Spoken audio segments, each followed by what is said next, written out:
Dans le document qui est présent devant moi, je vois qu'il n'y a pas d'entête. Par contre, il y a un pied de document.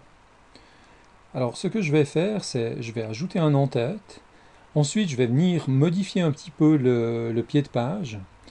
Et puis en dernier, vous voyez qu'il y a un filigrane en travers de la page, donc on va aller le modifier pour lui apporter autre chose.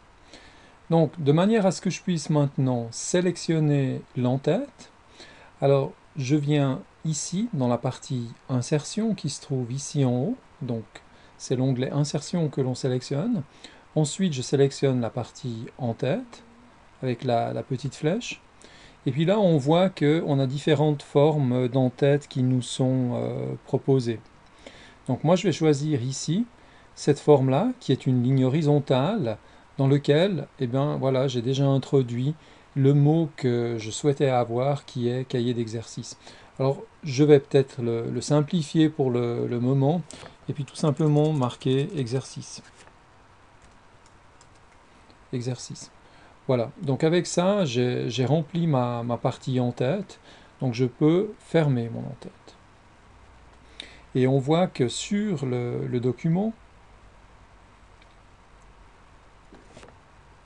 à la fois sur la première page comme sur la dernière page, j'ai effectivement l'en-tête.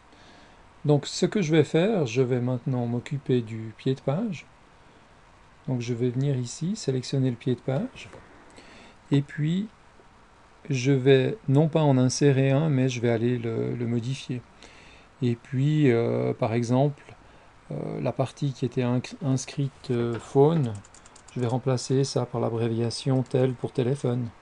Voilà, donc j'ai fait ici la modification sur l'en-tête du pied de page.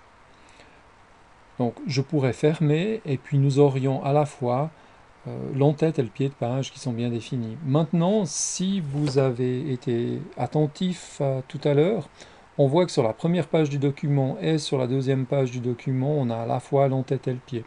Donc, dans bien des cas, on a une page de couverture et sur la page de couverture, on ne souhaite pas forcément avoir l'en-tête et le pied. Donc ici, je vais dire que je ne souhaite pas avoir l'en-tête et le pied sur la première page. D'où on voit effectivement ici, pour ce qui me tient de première page, ce qui me tient lieu de première page, eh bien ça a été enlevé. Donc voilà comment on peut travailler avec l'en-tête et le pied de page.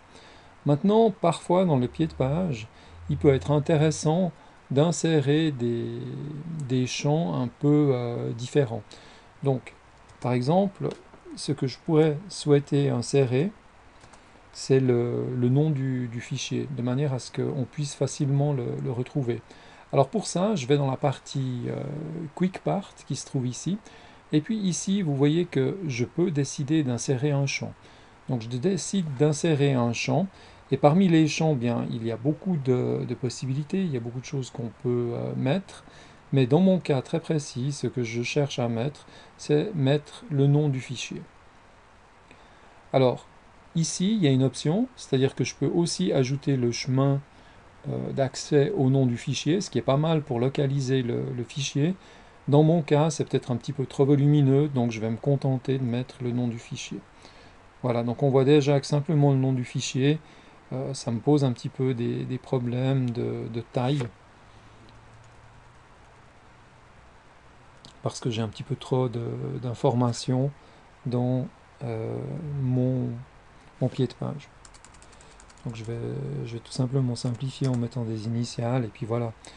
J'ai devant moi une information un petit peu plus complète. On pourrait très très bien aussi le considérer et l'avoir sur 2 lignes. Avec ça, on a donc le pied de page qui est modifié comme je l'entendais. L'en-tête est toujours comme avant.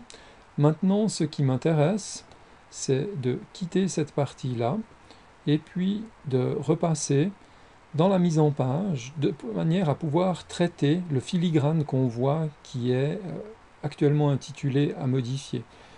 Donc ici, j'ai une sélection du filigrane. Je sélectionne et on voit qu'il y a déjà plusieurs possibilités à disposition qui sont présentes ici à l'intérieur. Donc si je désire avoir tout simplement en filigrane le mot exemple.